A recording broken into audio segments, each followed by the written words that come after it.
years ago, I landed a congressional internship in Washington, D.C. as a minority student with no connections and very to little resources to be able to attain the internship. Which is why today I want to make a video about the #1 interview hack that is going to save you in the interview process to attain the internship. If you don't already know, interviews are 50% of the battle.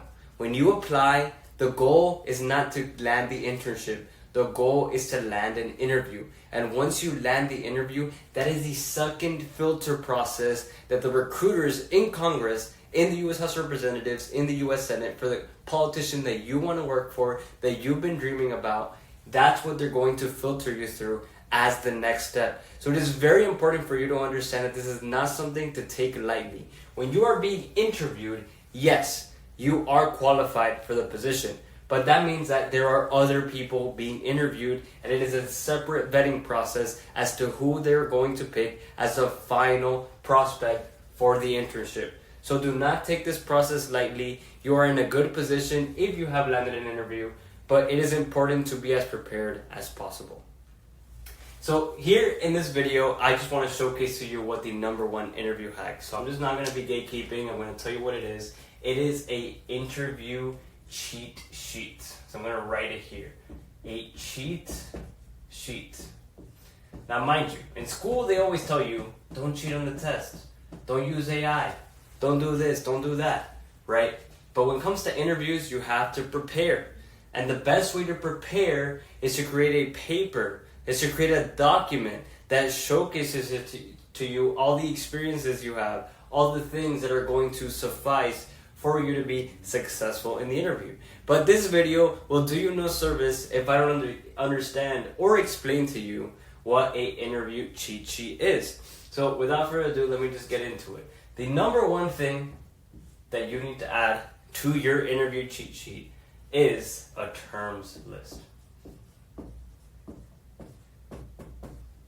What is a terms list, right? So first of all, when it comes to a cheat sheet, you could either open a Google Docs or a Word document. And that's going to be the start of your cheat sheet. It is an electronic paper file that you're going to fill in with different notes that I'm going to describe to you today, where you're going to be able to unlock the resources and the processes for you to be as successful as possible in the interview. At the end of the day, when it comes to interview, it comes down to understanding terminology, answering questions, having successful stories that showcase your experiences and its connection to the position, and also to be able to ask questions of your own, right? So to break down this cheat sheet, the #1 thing you want to have is a terms list. I don't see anyone on the internet describing what is a terms list or the importance of having a terms list on your interview cheat sheet. So the very first thing is, think of it as vocabulary list. You're in elementary school, you learn about words, you write a definition of it in your own words, something that you will understand. What do you get from a terms list? How do you create a terms list? You look at the job description. So when it comes to congressional opportunities and congressional internships, there's going to be jargon. There's going to be jargon. There's going to be terminology, jargon, and then let's say, for example, it's a bill, it's a congressional floor, congressional hearing, right? Those are going to be terms that are going to be placed in the job description, and if you are unfamiliar with them, then they are going to work against you when you're applying to the position. So mind you should already know what these terms are, just for the fact that you already are applying to the internship and in your general application process. But in case you're not fully aware as to what they're describing in the job description, what is a constituent? What does it mean to create a bill? What does it mean when they tell me that I'm going to assist in congressional hearings? You need to do your research. It is very important that you do your research so that you can have an idea of what it is that you are going to be describing in the interview, the kind of terminology they're going to be using, the kind of things they're going to be throwing at you. If you're somewhat similar to me. This is your first congressional experience. And so not all these terms are going to be super familiar or things that you have heard before. It may even be your first internship. So what I want you to do is you don't have to write every single word under the sun that seems complicated. If you understand what a bill is, if you know what Congress is, if you know what a hearing is, perhaps you don't have to write that down. But a terms list is very simple. It'll look like a list like this. 1, 2, 3, 4. The list goes on. And it will just be the word that you don't understand in the job description, and then you would write the definition. Right. So within the line, you write the word, and then you write the definition, and then that will be your terms list. I've done this for the congressional internship opportunity. I've done this to attain a job in the government. I've done this for almost every single interview I've done. It is the single best life hack at the very first part of the cheat sheet, because it's going to get you accustomed to understanding everything that there is that needs to be known about the position. When they tell you, hey, what would you say is a preparation, you're prepared to describe something about the congressional hearing, you're prepared to write about a memo that's going to be a written piece of content that you're going to write for the congressman. You know, you're going to be able to give tours of the congressional building, right? The Capitol building. So if you don't understand certain terms, it's important that you're able to clarify those things. If you understand all of them, don't worry about this. If there are a couple, like you don't know what the word bill is, or you don't know exactly what the word this, or you don't know what a specific bullet point on the job description means, then just write down the terminology that you don't understand and make sure you understand it before you get to the interview. So that's the very first thing, right? So in order to get more space, I'm going to take this out. But secondly, what you want is your Q&A, right? Q&A. It is very important that you prepare questions and answers. An interview, people treat an interview like it is an interview. Like you are being sat down and asked questions and you have to come up with the answer on the spot. But this is not really how a professional interview goes. Excuse me. A professional interview will be specifically curated questions that will define the way that you act in a professional environment. So when they ask you, tell me about yourself, they're not asking you how many times you ski on the weekend. They're not asking you how many times you go to the beach. They're not asking you what your favorite flavor of ice cream is. Don't forget, you could add personality to the questions that you obtain. And I can make another video as to the specific questions that you can get in Congress specifically. Nonetheless, the best way to go about understanding what are these questions and what are the answers is you want it to use AI. So you use AI, whether it's ChatGPT, Claude, or Gemini, or whatever it is that you use for AI, insert the job description to AI and tell it to create 10 to 15 behavioral questions, and then 10 to 15 position-specific questions. And from these questions, you're going to get a whole lot of fluff, but you're going to get a good amount of decent questions. And that's already 30 questions that you can prepare in advance, but I don't recommend this. What I would do is I'd pick the top 5 to 7 questions of each that you find most significant, least redundant, you know, the ones that don't necessarily correlate to each other, or you can combine some of them. You're going to pick the top 5 to 7 from each of these to have a bank of roughly 10 to 15 questions prepared beforehand. So these questions could be, tell me about yourself. These questions could be, if you're if you're somebody that has a weakness, what is one of your weaknesses? If you're somebody that has strength, what is one of your strengths, right? These questions could be, okay, if you're dealing with adversity in a team environment, what is a way that you react to that? Or, you know, it could be a position-specific question. It's very important that you're not only prepared for general behavioral questions. What are behavioral questions? It's questions specific to the way that you behave in a professional environment. How is your work ethic? How is it that you work? What is your personality like? But not only that, the position-specific questions. So they could ask you, they even asked me, what are your 3 favorite politicians? What are the 3 politicians that you look up to? So these are very specific questions that could get niched down that will definitely make you a much better candidate if you're prepared to answer them, right? So that's the very way that you're able to get to the questions.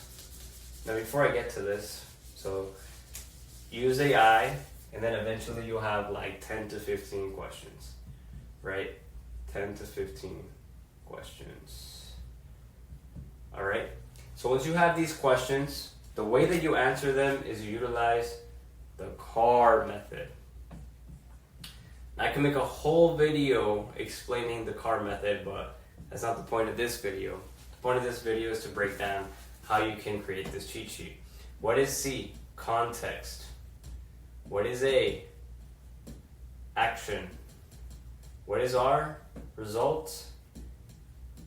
And what is the next R that no one uses? It is reference to position. Okay? Okay. So you have your 10-15 questions. What are politicians you look up to? What is the legislative process? What are areas of Congress that you're interested in? What are some specific interest areas of policy that make up your interest? How do you deal with the work environment? How professional are you? What are your strengths and weaknesses? All this stuff. It's always good to give a story, right? Storytelling is going to help you defeat these interviews and help you to create more human experiences and showcase to the recruiter your experiences. And so this is the best method of storytelling. If you've probably heard, you either prefer about the CAR method or the STAR method, but there are a variety of different ways that you can go about answering an interview question. The point of the CAR method, the point of the STAR method is to get you to be able to create a story of a position, humanize you a little bit, instead of giving the generic job description answer of like, okay, how can you give me an experience of like how professional you are? And then you say, okay, then I just describe a bullet point on my resume. No, what you want to do is you want to give a specific story. Oh yeah, in my previous position as an intern, one area where I had to handle a bad client and I had to give a better customer service, he was honestly, or whoever it was giving me a really hard time. And what I did was I talked to the manager. And what happened is that after I talked to the manager confronted the customer, and it was dealt with at that moment. Most people will stop there. They'll be like, okay, wow, awesome. You can deal with better customer service issues. You can deal with those things, right? But you want to add a little extra layer to it. Reference to position. Because this could all make sense. This could all be very fine and dandy. This could be your experience. But how does it relate to the position? So you reference back to the position and you're like, and that is how I, go back to your terms list, can deal with constituents, a specific term that is utilized in the job description of a Capitol Hill internship, right? So you'll be able to pull up that word and be like, yeah, so if I've been able to deal with a customer, it's going to make it easier for me to do the same when I'm in this position dealing with phone calls for constituents, right? And how will you know to say that? Because you've read the job description and you have a terms list of the things that you don't understand. This could be 0 or this could be 10 things in the job description. But if you finally understand what everything in the job description means and to the best of your ability, then you'll be able to reference back to the position and create something from your own, and you'll be able to defend yourself in the interview, right? So practically, the way that this looks in your cheat sheet is you're going to have a terms list, you're going to have a list. You know, you can have a bullet point, you could have like a numbered list, just one sentence, 2 sentences, each vocabulary word you don't understand, and the very next thing is going to be the Q&A. My best recommendation is to make small bullet points for each question. You do not want to create paragraph scenarios. You do not want to create paragraphs. So no paragraphs. No paragraphs. That's not the point. The point is not for you to recite these things. The goal is that these methods help you break down a possible answer response that is going to humanize you and make it feel more like a conversation and break you down as to someone that has experiences rather than somebody that is just copying off a paper and just reciting line by line. Every interviewer, every recruiter has dealt with those people, has dealt with those students, and they just know that if you did a little too much, you're not a good interviewer because you overdid it. You wrote too much. And it's okay because I'm here to save you. So the way that you would write it down is just in context. You'd be like, customer was angry about product. Action, I spoke to the manager. Result, it was handled better and the customer was happy. Relation to position, constituents, phone services, right? So you're not gonna have a full paragraph of like, when I went up to the customer and then I did this and then I did that and then and then you're gonna sound very robotic, you're gonna sound like AI, you're not gonna sound like yourself, then you're gonna be able to answer the position. And trust me, use AI for the questions, don't use AI for the answers. Those are your personal experiences. You should be remembering what your personal experiences were in previous positions, whether it's an internship, whether it's an extracurricular activity, whether you're a leader in a club, whether you do your own entrepreneurial pursuits, you have your own project, you have your own nonprofit, whatever experience you can bring up, you want to bring stories of that kind. And things will matter. If you are in the private sector, if you're in an industry that is dealing with people, you can come up with different scenarios that you've dealt with that will assist you in going back to that position. Don't undermine your experiences because a lot of this is just customer service and administrative tasks to begin with. The terms list helps you break it down so you understand, oh, we're not dealing with customers, we're dealing with constituents. Oh, we're giving tours not of a store, a retail store, we're giving tours of Congress, right? We're giving tours of the Capitol building. Oh, we're not creating a research project for a professor, we're creating a memo for the congressman, right? That's actually not as long as a research paper that I did in the past. And so if you break down these experiences, you have the abilities and you have what it takes, but you want to showcase it and package it in a way that makes most sense to the interview. Okay? So I'm going to remove this so I can have more space to describe the rest. But remember, context, action, result, and reference or relation to position. No one uses this R, but this R is going to help you to get ahead of the game. You want to go the extra mile? You're the student that wants to take these positions. You want to conquer these positions. You want to make sure you make a good impression on the recruiter, and they'll know this student is advanced. This student did their research. This person, you want to stand out to make sure you're one of the front in lines to get the position. You still may be able to get through this without the cheat sheet, with your charisma, with the way you've done it in the past. But what I see with students constantly is that their resume can get through the process, their cover letter can get through the process, maybe even their interviews can get through the process. But long term, you utilize these strategies, you're going to be able to land the dream positions that you want. You're going to be able to use these strategies not only for the internship and guarantee it and blow everyone out of the water, be the best interviewer possible, but then you're going to be able to go to the halls of Congress and get that position you want, to be a Hill staffer, to be a policymaker, to go to law school, right? Whatever it is that you desire to do after the internship, these are foundational skills that will help you get there. It may not be showcased to you right now, but worst case, you become the most competitive candidate in the process and land the internship. So I'll help you decide. I'll let you decide as to what you want out of this, right? But the third thing that you want in a cheat sheet, so you have the terms list. This may take up a quarter of a page, half a page, right? Or if you do single space, it'll take up less. And this should take maybe 1 or 2 pages. It shouldn't take too much because at the end of the day, the way that you respond to the question should be question and then CARR. So it should take up like 5 lines max, and then you answer each one in each line, and then you just repeat 1, 2, 3, and so forth. You go down to 15, 10 to 15. And I promise you, with this method, you'll be able to answer 80% of interview questions. I promise you, you'll be able to answer 80% of interview questions. There is always going to be a curveball. I'll tell you right now, how do you deal with a curveball? A curveball, you just ask questions. You ask questions. If they deal you with a curveball, you want to get more clarity as to what they're talking about, right? If there's really something you didn't prepare for, ask a question or two, because it gives you more time to think of your response, and then it gives you more context as to what they really want. So if you weren't prepared to share your 3 favorite politicians, and you generally don't know what it is that you're gonna say, be like, are you referring to just congressmen, or are you referring to mayors? Are you referring to state legislators?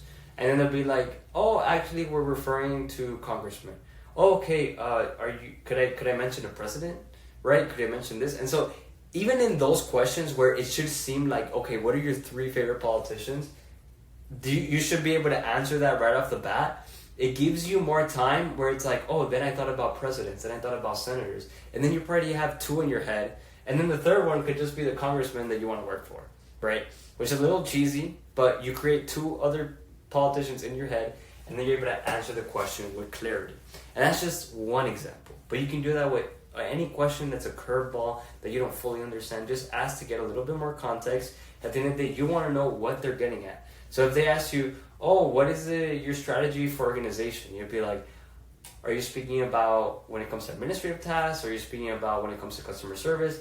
Oh, actually, like we just want to know your organizational methods for administrative tasks. Like that's really what we feel is important to us. So then you get more context and you have a better response at the end of the day. You don't have to do that for every question. The goal is not to do that for every question if you already have answers. But if you do find yourself a little bit of a pitfall, that's the way you answer that question. So the very third thing that you want to put in your interview cheat sheet. So you have your terms list, you have your Q&A, takes up 1 to 2 pages max. And you'll always be able to condense it afterwards if you want to do single space or something. That's the way that you want to do it. But now the third thing, I put 4 here because I want to foreshadow that one as well, is your questions. A lot of students forget this. You know, I was someone of the philosophy where your questions, the questions that you have for the interviewer, should take up 50% of your interview. Nowadays, I'd say 25%. Because honestly, there's only so many questions you can ask. But this should take up 25% of your interview.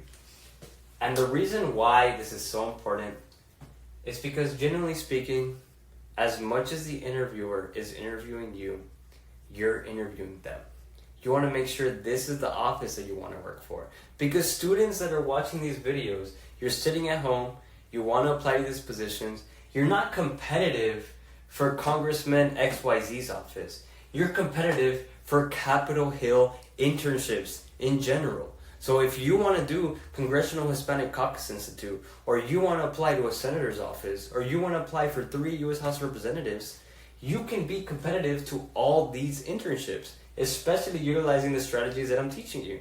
And so even if you don't have the connections, even if you don't have the resources, even if you're commuting to and from school, no one in your school has ever gone to DC, or no one you know has gone to DC, you're creating the strategies that will make you a competitive candidate for these internships. I want to make sure I break down that paradigm for you.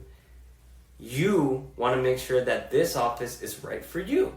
You're not putting all your eggs in one basket. This is not the only office you're applying to. So you want to have questions. What is the office work style like? What is the culture like? What is something that the best intern that you expect from the intern that has been your favorite intern, right? What are the qualities of somebody that you want as an intern, right? What does a day in the office look like? These are very important because it showcases to you that you're interested in the position, you're taking it serious, and if you take up a decent amount of the time, I think that 25% is good because at this point you're asking enough questions that it showcases that you're involved, that you're really taking it serious, and they're gonna resonate with more. They'd be like, wow, maybe everybody did an excellent interview, worst case. But honestly, at the end of the day, this guy or this girl or whoever it did, this person, they asked me about how the day-to-day was. They're the only student that asked me what's the day-to-day in the office look like? What do you expect from the best intern that you've ever had, right? What are the things that can help somebody like me stand out for the benefit of the congressman? What are the congressman's priorities at the moment, right? So there are going to be other things that I can share in other videos. as to how you prepare specifically for the side of the congressman, that it's understanding the congressman and understanding his policies, understanding his memos, right? What the priorities are. But you could always ask that in the interview regardless and get more context about it. And they'll be surprised to see that you can ask those questions. So it's very important to have a list of questions that you can ask. I recommend at least 5. At least 5. So 5 plus questions. At least 5, you'll be good to go. I opt in for 10 to 15 questions. Sometimes I just splurt out all the questions. I recommend you do that. Every single question you think you could have about pay, about the schedule, about the academic credit, about this. It could be technical things like that too. It doesn't just have to be about the day-to-day. All right? You can have all those questions ready, and then you can just sort of dim down as to like a 10, 15 question. Nothing more than that, and you'll be good to go for the interview. You want to get the most information at the end of the day to make the best decision for you. You're going to be investing time, you're going to be investing effort, and you're going to be investing time to get scholarships to fund your internship. So you want to make sure you get that all cleared up right off the bat. And so that's something that you will be asking for yourself. And the very last thing is a reminder. So it's actually not something super significant that you would think about, but it's a thank you email. Thank you email. So I hadn't done this before, but I found that it is so beneficial to have this. At the very end of your cheat sheet, just put reminder, thank you email. You could put a draft thank you email together at the end of your cheat sheet. Because at the end of the day, you did not interview if you did not thank you. If you did not thank you after the interview, was it really an interview? Was it something that was worth your time? Was it something that you were able to appreciate of the other person that was interviewing? Not only it is a good act for you to email the person, but this stands out. When you send a thank you email, it stands out. When you send a thank you email, just like you asking questions, it helps resonate with the person more, because not everyone is going to do it. Newsflash, like I said, not everyone is going to do it. And what others will neglect will be your benefit, will be your gain. Think of the child that was born in the US and has all the connections to DC and got the interview, skipped the application process because their father knows the congressman. And they were able to land the interview. And they don't send a thank you email because they just want to make sure that they're charismatic and they have the experiences and their family has the connections. Not to pull them down necessarily. Everyone has their privileges. But someone like you that's going through the process, at the very least, send a thank you email. There's already a lot that hasn't been going in our favor in politics. And it's our opportunity to make that bridge in our family, to be the first in our family to enter the government. And so send that thank you email. And if you want to draft, you just honestly say thank you for the experiences and make sure to just input something about that you talked about with the interviewer. It's like, oh, I just wanted to make sure, like, I appreciate us speaking about my internship with this law firm that I was working at and like how that could benefit the office. And then, I hope to speak to you soon. Let me know if you have any questions throughout the process to make it easier for you to make a decision. You really want to just lay out the red carpet and be like, how can I make this process easier for you? An interview is easier when you have better stories to tell because it's more entertaining for the recruiter and you're more charismatic and you're more prepared. And then they feel more connected with you. An interview is better when you know the terms, when you understand what's going on, the context, and it makes you feel like you're already an intern in the office, right? An interview is better when you have questions, when the person can share from their lens, right? Honestly, a lot of times people just want to share, people want to be heard. And so if you ask questions with a genuine interest, like what even got you to this position? Like what got you to start here? That's important and it's going to gain you brownie points. And that very cherry on top, which is the thank you email. There was one time where a thank you email got me a position. I was 1 out of 8 applicants on average. There were 2 applicants, right?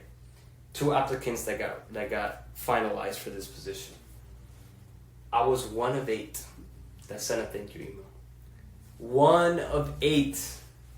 That means 7 people in a professional paralegal position did not send a thank you email. Rookie mistake. These are things that I'm teaching you that are not only going to apply to Capitol Hill internships, but for the rest of your career. So, cheat sheet, a Google Doc, Word doc, try to condense it to 1 to 2 pages, terms list, Q&A, our method, small bullets, don't overdo it, don't read out the answers, have bullets you can reference during the interview, your questions, and thank you email. It's become increasingly important to have this now that interviews are primarily remote and you're commuting to and from school. You maybe don't have all the resources to go to DC. Most congressmen, most students are going to be interviewed remotely. And you can put this to the side when you're Zoom calling with the recruiter and make sure that you're able to reference it to have a successful interview. Otherwise, this will be an opportunity for you to practice for your interview and get even higher success than you would have imagined. Thank you, and I'll see you in the next video.